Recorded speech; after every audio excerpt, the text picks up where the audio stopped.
Hello, Tiger fans, and welcome to this week's edition of the Tiger Basketball Report. I'm Ben Rosenbaum, and as always, I'm joined by the head coach of the Tigers, Laura Harper. Coach, welcome back. Long trip up north, but back here in Tiger Town, home game on the horizon. But first, looking at this past weekend, 12-8, 6-3 in the CAA. You split this weekend, beating Northeastern, falling to Stony Brook. Talk about the Huskies, or the win over the Huskies first.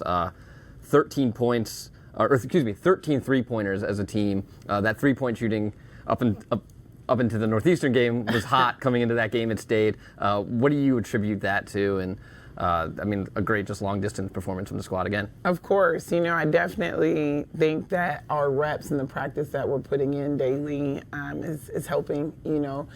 Every Tuesday is a shooting practice for us. So we're intentional about the shots that we're taking and making sure we're getting game shots so we have confidence. So I know at half we were 7 for 15 from the three, and I was like, man, we are really shooting the ball well, but it just attributes to the work that they're putting in. And in particular, Peanut, 4 three-pointers for her, and then not even just in the Northeastern game, but the last handful of games, shooting the ball much better than she was at the beginning of conference play, and she said in a post-game conference that she's shooting more. She's just shooting more.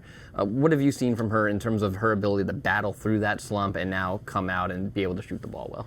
Of course, as a shooter, you have to keep shooting. And, we joke, Peanut and I, and like, there's a big difference of being 1 foot behind the line and 4 to 5 feet behind the line. And just being selective about where she is when she shoots and just consciously being shot ready. I think that's another thing that's helping. I'm like, every single time you catch it, you should be shot ready. And, more going in for her. And Patricia Numba shoots the ball well that game as well. And how would you characterize Pat's role on this team? It seems like when she comes in, it's an immediate injection of energy. She can get to the rim. She can score from wherever. How do you characterize it? It's like a Swiss Army knife almost. It seems like she can do it all. For sure. And I tell people all the time, Pat was my very first recruit here.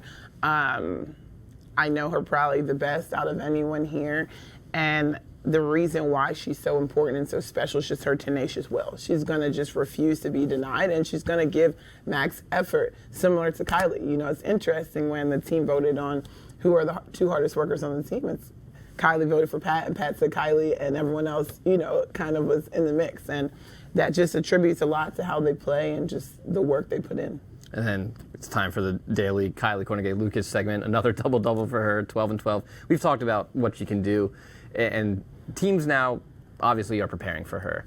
What does it say about a player when she knows teams are preparing for her, teams are having to game plan for her, and she's still able to have a double-double almost any given night?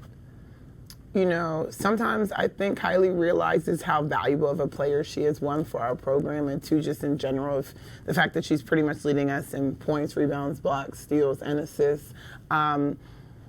I don't know if I'll ever coach someone that leads us in all statistical categories, but ultimately it just says to who she is as a player and, even more so who she is as a person from a work ethic standpoint. And we're just extremely proud of her growth and development.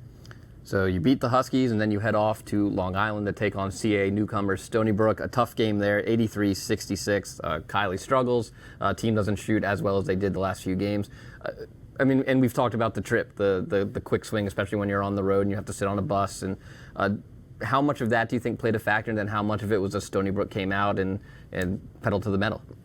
I'm always going to say credit to Stony Brook and how they played. They were ready for us. They knew what the game meant for our standings. I have so much respect for Ashley Langford as a coach. And, I do think the end of the swing did come in a little bit at some point just from a fatigue standpoint, but they were ready. They were hitting shots. They ran on us. They did everything that we knew that they would, and they made shots at very timely times. And, for us as a team, when we get out rebounded the way that we did versus them, it's just really, really hard for us to bounce back.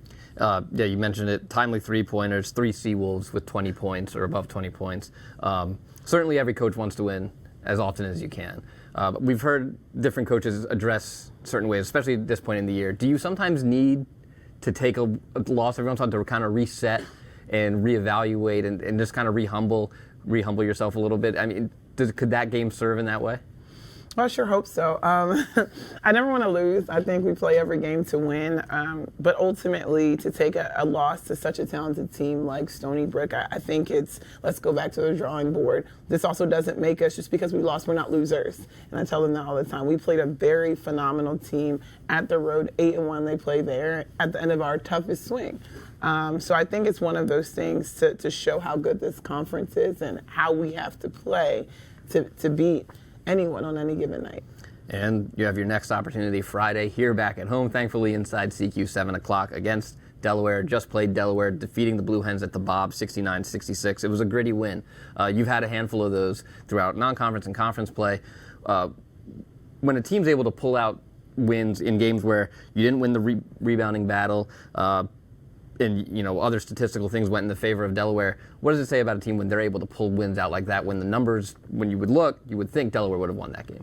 Of course. I think it just credits this team and how we're becoming closer knit. We're working harder. We're playing harder together. I think we're able to succumb different runs in the game and just really keep our composure mentally. I think that's the most important thing for us moving forward. It's just to allow our emotions to drive us and fuel us and not destroy us, as we talk about. But it's exciting to see the growth and development of this team.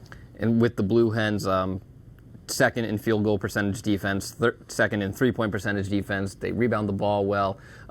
We'll talk about Michaela Pippin versus Quinn Fulmore in a minute, but when you have a team that contests the shots well and is going to get after it on the glass, how do you have to prepare your team offensively, and in terms of, and we know rebounding is a key for you, how do you coach them up to get ready to go to war on the glass? For sure. It's funny because Wednesdays are defense and rebounding focused days in practice, and it's just, we're going to show them all of our missed box outs from last game, and these are effort plays. This is what happens when we miss box outs. So, it's more so seeing it than repping. We've got a few rebounding drills that we've implemented to try to make us a little bit tougher, being intentional about making hits. And ultimately, there's a will to win that we have to find and be ready to exert.